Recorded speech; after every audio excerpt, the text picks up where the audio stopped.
Hello everyone and welcome back to Valkyrie Rain. I'm sorry I have a raspy throat today, and I'm going to go back to uploading videos every week. I just haven't had the time to upload them every week, for the past month or so, and I haven't been able to do stuff like that. But I'll be back to uploading blogs about the Warrior Cat series every week. Today we'll be talking about Mapleshade's vengeance, so let's get down to business. Okay, so as we all know, for those of us who have read Mapleshade's Vengeance, Mapleshade is this cat who is a ThunderClan cat who makes the mistake of falling in love with a RiverClan cat named Appledusk. In my opinion, I personally like the name Appledusk. Why can't they have names like that more often? Anyway, well, let's recap over the storyline. Well, she falls in love with a RiverClan cat, has his kits, and the rest of the clan believes that they are Birchfall's kits. No, wait, not Birchfall. Man, I really should have reread it before making this video. Anyway, that the clan believes that they are another a dead clan member's kits. As in the father, but, her kits were born, and a few moons later, the clan finds out because of Ravenwing, who sees an omen of three reeds floating into her den on a small river. Reeds don't belong in ThunderClan territory, so she was thinking of 3 cats that don't belong there. Ravenwing figures out the secret and tells it all to the rest of ThunderClan. Mapleshade gets kicked out of the clan with her kits, and she heads down to RiverClan. Her kits drown as she tries to cross the river. Appledusk blames her, and she is cast out from there. She decides to take revenge because she sees her kits calling out for help. Sorry, I have a cold. Anyway, after she hears that, she decides to go after Ravenwing and avenge her kits. She kills Ravenwing at the Moonstone and lets an eagle eat him. Then she notices only 2 of her kits calling out for help, so she decides to kill Frecklewish as the second one, because Frecklewish had watched her kits die but had done nothing. Mostly because he thought that they would be saved by a RiverClan warrior. Okay, I'll stabilize this. Anyway, his eyes foamed up and he would never be able to see again if he survived it. Keyword if. And I doubt he did.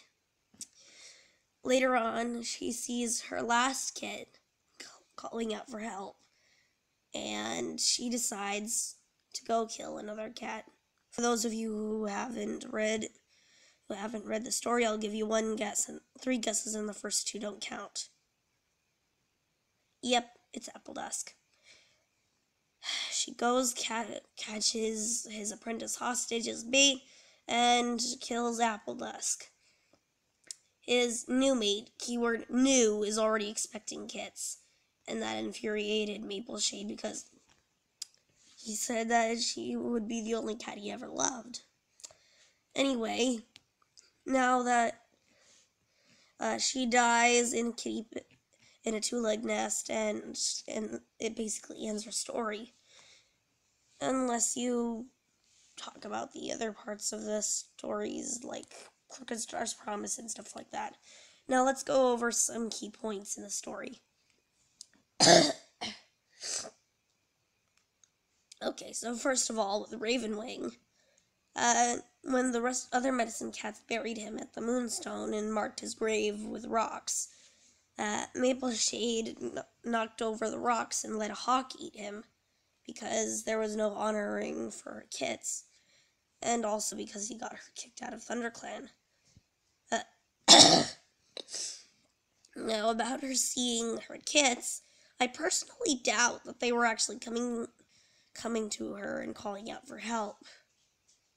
Unless, of course, her kits were mentally ill, they wouldn't, they wouldn't ask for help and want avenging by their mother killing different cats who had angered their mother. Well, I am thinking that Mapleshade may have been mentally ill and had been hallucinating her kits. It might have been mental trauma, considering how her kits just died.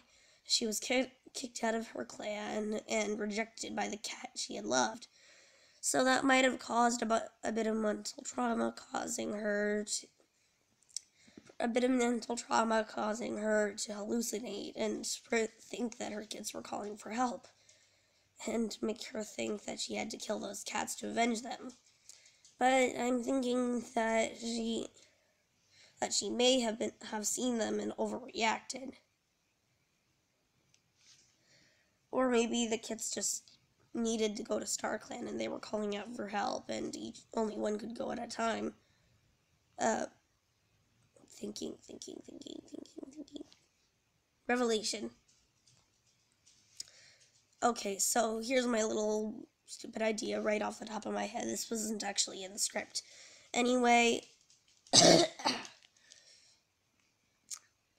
well, these are just little kits. And for those of you who have read Blue Star's Prophecy, remember when Snowfur came in and took Mosket to StarClan? And in many other stories, there's always another cat next to a cat who had died, to a kid who had died. Kits are small and they're not really big at traveling, and StarClan is pretty far away. So maybe the kits needed someone to take them to StarClan. They couldn't get there unless someone else was dead, who was older and could take them to StarClan. So they just couldn't get there just yet. So with each cat that died, they were taken to StarClan, but Mapleshade didn't need to kill them. That's still the weird thing. They didn't ask for being avenged. Either that or Mapleshade was just mentally ill. That was a possibility, considering how she turned evil because of her kits dying. That was a huge thing because she loved them so much. Well, thank you everyone for listening to that part. Now let's move on. Well, remember when I said that Frecklewish watched her kits die but did nothing? And her eyes foamed up, or I think it's his. Freckle-Wish's eyes foamed up so that he would never see anything again, or keyword watch anything again. I think the Aarons did that on purpose. Either that or I saw something that was done. Now thank you everyone for listening to my rambling about Mapleshade's vengeance. I didn't expect it to be this long, but hey. But thank you all for listening. I promise I won't be so raspy next week. Valerie out.